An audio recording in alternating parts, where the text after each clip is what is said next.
नमस्कार, स्वागत है आपका अपने YouTube channel doctor Madhubala classes में। और आज हम राष्ट्रपति से संबंधित जो हमारा पार्ट सेकंड है वो आज करेंगे। कल जो है हमने हमारी वीडियो के अंदर अनुच्छेद 52 से लेकर और 60 तक के अनुच्छेद किए।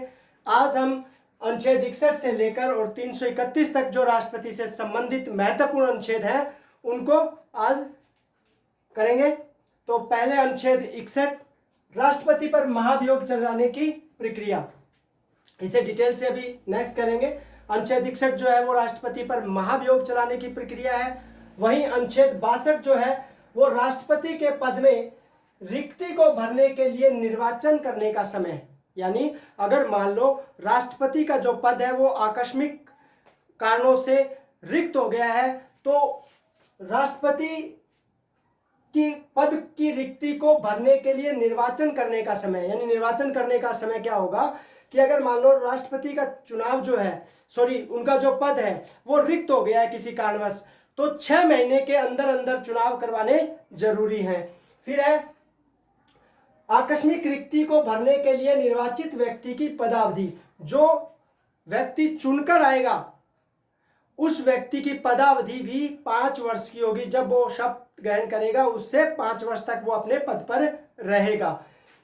एक चीज और है कि मान लो राष्ट्रपति का कार्यकाल 5 वर्ष का पूरा एक राष्ट्रपति ने किया है तो चुनाव जो है उसके पद रिक्ति से पहले ही करवा लिए जाएंगे, समय से पूर्व चुनाव करवाए जाएंगे। फिर है अनुच्छेद 70, तो 61 में देखा महाभियोग, 62 में देखा राष्ट्रपति के पद की रिक्ति को भरने के लिए निर्वाचन और जो निर्वाचित व्यक्ति है उसकी पदावधि। फिर अनुच्छेद 70, अन्य आकस्मिकताओं में राष्ट्रपति के कृत्यों का निर्वहन कौन करेगा, इसका निर्धारण संसद करेगी। फिर अनुच्छेद 71, राष्ट्रपति या उपराष्ट्रपति के निर्वाचन से संबंधित जो भी विवाद होगा उनका समाधान सुप्रीम कोर्ट करेगी, उच्चतम न्यायालय करेगा। इसमें एक बात ये महत्वपूर्ण है अनुच्छेद 71 में कि राष्ट्रपति या उपराष्ट्रपति के चुनाव से संबंधित कोई विवाद आया है सुप्रीम कोर्ट में, उसकी जांच सुप्रीम कोर्ट कर रही है, तो अगर व्यक्ति दोषी पाया गया है और उसके चुनाव को अवैध या शून्य घोषित कर दिया गया है तो उस व्यक्ति द्वारा उस कार्यकाल के दौरान जो भी राष्ट्रपति के रूप में कार्य किए गए हैं वो विधि मान्य ही रहेंगे, वो शून्य नहीं होंगे। फिर अनुच्छेद 72, क्षमादान का अधिकार, राष्ट्रपति जो है अपराधियों को क्षमा कर सकता है। फिर अनुच्छेद 78, राष्ट्रपति को सूचना देना व मांगना। देखो इसमें एक तो क्या है कि प्रशासन से संबंधित जो सूचनाएं है 78A, प्रधानमंत्री राष्ट्रपति को प्रशासन से संबंधित सूचनाएं देगा, उसका यह कर्तव्य होगा कि वो राष्ट्रपति को बिना मांगे प्रशासन की सूचनाएं दे। लेकिन 78B के अंदर राष्ट्रपति सूचना मांग सकता है, तो पहले में सूचना दी जाएगी 78A में और 78B में राष्ट्रपति खुद सूचना मांग सकता है।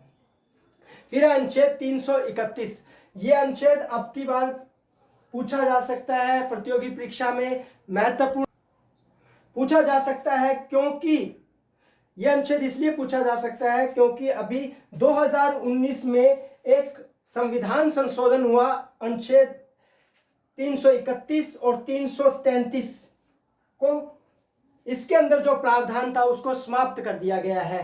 अनुच्छेद 131 और अनुच्छेद 333 किस चीज से संबंधित है? अनुच्छेद 331 जो है वो ये कहता है कि राष्ट्रपति लोकसभा में 2 आंग्ल भारतीयों को मनोनीत करेगा। वहीं आर्टिकल 333 जो है राज्यपाल को विधानसभाओं में 1 सदस्य आंग्ल भारतीय मनोनीत करने का अधिकार देता था, जिसे 126वां संविधान संशोधन अधिनियम 2019 के द्वारा समाप्त कर दिया गया है। तो यह अनुच्छेद बाद में करने की जरूरत नहीं है, इसे अभी समझ लीजिए कि अनुच्छेद 331 जिसमें राष्ट्रपति को यह अधिकार है कि वो लोकसभा में 2 आंग्ल भारतीयों को मनोनीत करेगा, 2 आंग्ल भारतीयों को मनोनीत करेगा। 126वां संविधान संशोधन अधिनियम 2019 के द्वारा इसे समाप्त कर दिया गया है।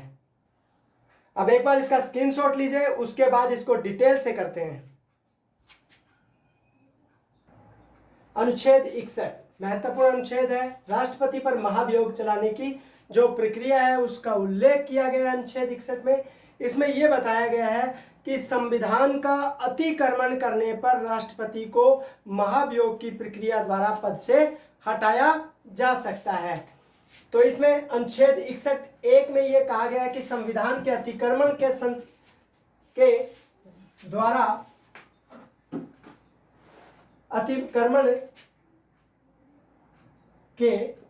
द्वारा संसद का कोई सदन आरोप लगाएगा, यानी संसद का कोई भी सदन, चाहे वो लोकसभा है चाहे वो राज्यसभा है, अगर उसको लगेगा कि राष्ट्रपति ने संविधान का अतिक्रमण किया है तो वो क्या कर सकता है, कोई भी सदन आरोप लगा सकता है।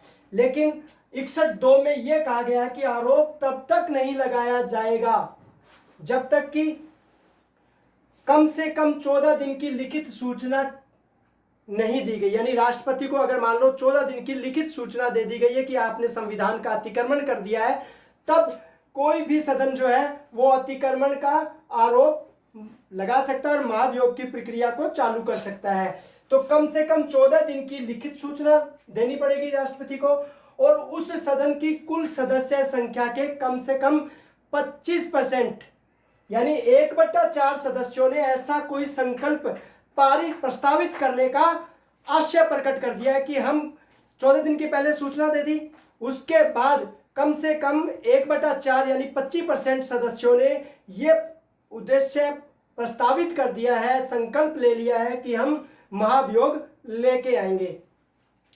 फिर 61(2)(b) के अनुसार जब सदन की कुल सदस्य संख्या, यानी एक सदन ने प्रस्ताव पारित कर दिया, उसी सदन के कम से कम 2/3 बहुमत द्वारा ऐसा संकल्प पारित नहीं किया गया है, तब तक आप महाभियोग नहीं ला सकते।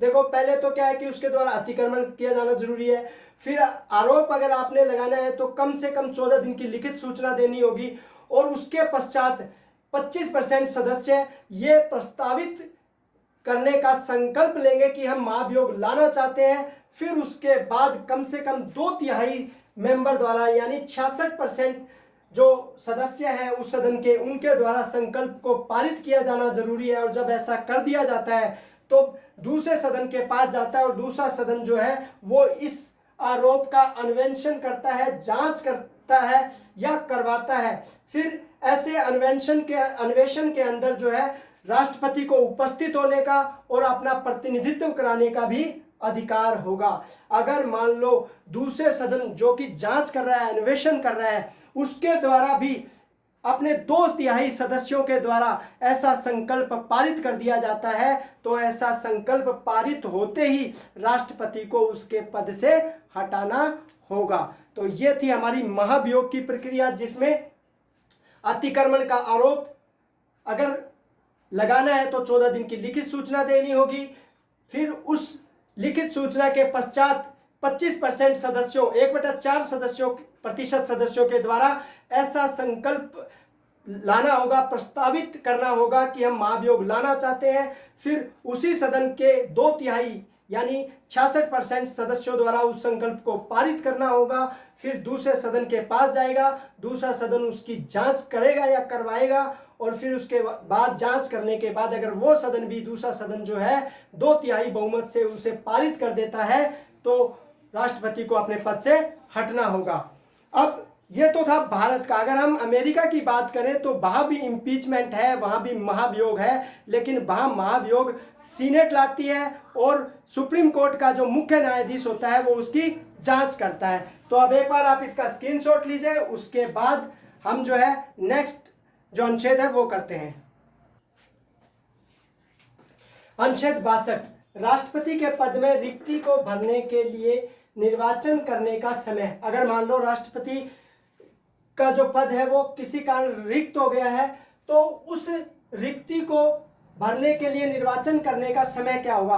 तो जैसे ही पद रिक्त हुआ है तो उस पद रिक्त होने की तारीख से ठीक 6 महीने के अंदर अंदर जो है चुनाव करवा लिए जाने चाहिए। फिर दूसरा है, और आकस्मिक रिक्ति को भरने के लिए निर्वाचित व्यक्ति की पदावधि, यानी उस आकस्मिक रिक्ति के कारण जो चुनाव हुआ 6 महीने के अंदर, उसमें जो व्यक्ति निर्वाचित होकर आया है वो पद धारण करने की तारीख से 5 वर्ष तक का पद धारण करेगा, तो उसकी पदावधि 5 वर्ष होगी। एक चीज और ध्यान रखेंगे, रेगुलर चल रहा है जैसे 5 वर्ष, तो जो चुनाव करवाया जाता है राष्ट्रपति का वो 5 वर्ष से कुछ टाइम पहले करवा लिया जाएगा, कुछ महीने पहले करवा लिया जाएगा।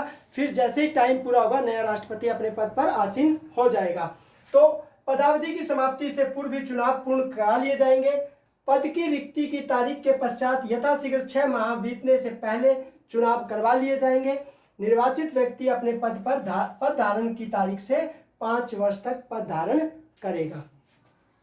तो अनुच्छेद 62 आपने देखा। अनुच्छेद 70 अन्य आकस्मिकताओं में जिनका उल्लेख संविधान में नहीं है, राष्ट्रपति के कृत्यों का निर्वहन जो है कौन करेगा, इसका उपबंध का अधिकार संसद को है।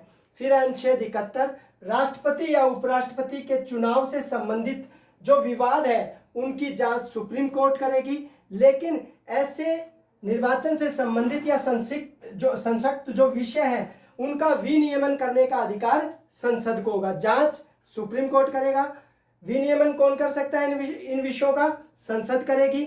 और निर्वाचक गण के सदस्यों की रिक्ति के आधार पर, यानी मान लो जब चुनाव संपन्न हुए तब आप इस आधार पर किसी राष्ट्रपति को चैलेंज नहीं कर सकते कि ये व्यक्ति जो चुनाव जीत के आया है उस समय चुनाव के टाइम कुछ पद जो निर्वाचक गण थे उनके निर्वाचक मंडल के कुछ एमपीज या एमएलएज का पद रिक्त था।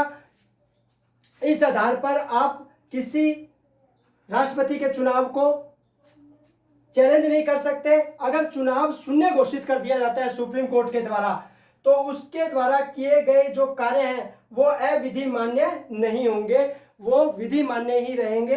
तो आपने देखा अनुच्छेद 62, अनुच्छेद 71, 70, 71 और अब नेक्स्ट अनुच्छेद हम करेंगे। तो एक बार आप इसका स्क्रीनशॉट लीजिए, फिर उसके बाद देखते हैं। अनुच्छेद 72 क्षमा आदि की राष्ट्रपति की पावर जो है उसका उल्लेख अनुच्छेद 72 में किया गया है और काफी बार जो है इसके बारे में प्रतियोगी परीक्षाओं में प्रश्न पूछ लिया जाता है। निम्न परिस्थितियों में समाधान का अधिकार प्राप्त होता है जहां दंड सैनिक न्यायालय द्वारा दिया गया हो और संघ की कार्यपालिका शक्ति का विस्तार हो, जहां मृत्यु दंड दिया गया हो वहां राष्ट्रपति क्या कर सकता है, क्षमा प्रदान कर सकता है, लेकिन पीएम व मंत्रिपरिषद की सलाह पर ही वो ऐसा करता है। तो न्यायपालिका की शक्ति का न्यायिक पुनरावलोकन भी हो सकता है, जुडिशियल रिव्यू भी किया जा सकता है, यानी राष्ट्रपति जिसको क्षमा करता है उसका न्यायपालिका द्वारा जुडिशियल रिव्यू किया जा सकता है। क्षमा सजा को माफ करना, परिलंबन मृत्युदंड का अस्थायी निलंबन, विराम दिए गए दंडादेश को एक बार के लिए रोक देना, परिहार दंड की प्रकृति को कम किए बिना अवधि को कम करना, लघुकरण एक प्रकार के दंड के स्थान पर हल्का दंड देना जो है वो इसमें शामिल है। तो इस प्रकार अनुच्छेद 72 में आपने राष्ट्रपति की क्षमादान की शक्ति देखी, जो सैनिक न्यायालय द्वारा दंड दिया गया है, मृत्यु दंड दिया गया है, या जहां कार्यपालिका शक्ति का विस्तार है वहां राष्ट्रपति अपने क्षमादान के अधिकार का प्रयोग कर सकता है, न्यायपालिका शक्ति का न्यायिक पुनरावलोकन कर सकती है। फिर क्षमा, परिलंबन, विराम, परिहार और लघुकरण जो है उसकी बात की गई है।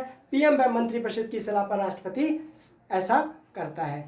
तो इसका स्क्रीनशॉट लीजिए, उसके बाद नेक्स्ट देखते हैं। अनुच्छेद 78A और 78B, यानी अनुच्छेद 78 जो है महत्वपूर्ण और काफी बार जो है चाहे वो यूपीएससी है चाहे आरपीएससी का कोई भी एग्जाम है उसमें ये पूछ लिया जाता है। तो अनुच्छेद 78A प्रशासन संबंधी सभी सूचनाएं पीएम राष्ट्रपति को देगा, यानी पीएम का ये कर्तव्य होगा कि वो राष्ट्रपति को सूचना दे 78A के अकॉर्डिंग। और 78B में ये कहा गया है कि राष्ट्रपति पीएम से प्रशासन संबंधी सूचनाएं मांग सकता है। तो ये महत्वपूर्ण अनुच्छेद है, कई बार एग्जाम में पूछा गया है। फिर अनुच्छेद 331, अब ये अनुच्छेद जो है इसके प्रावधान को समाप्त कर दिया गया। इसमें था कि राष्ट्रपति लोकसभा में 2 आंग्ल भारतीय मनोनीत कर सकता है। अनुच्छेद 331 126वें संविधान संशोधन अधिनियम 2019 द्वारा 25 जनवरी 2020 से यह प्रावधान समाप्त है, यानी 25 जनवरी 2020 के बाद किसी भी व्यक्ति को जो एंग्लो इंडियन है उसे राष्ट्रपति लोकसभा में मनोनीत नहीं करेगा। फिर है 80(1)(a), महत्वपूर्ण है। 80(1)(a) के अनुसार राष्ट्रपति 12 सदस्यों को राज्यसभा में मनोनीत करता है। ये वो सदस्य होते हैं 83 के अनुसार जो साहित्य, विज्ञान, कला और समाज सेवा के अंदर जिनका व्यवहारिक अनुभव होता है। तो इस प्रकार जो अनुच्छेद 78, 331 और 83 आपने 81 और 83 आपने देखा।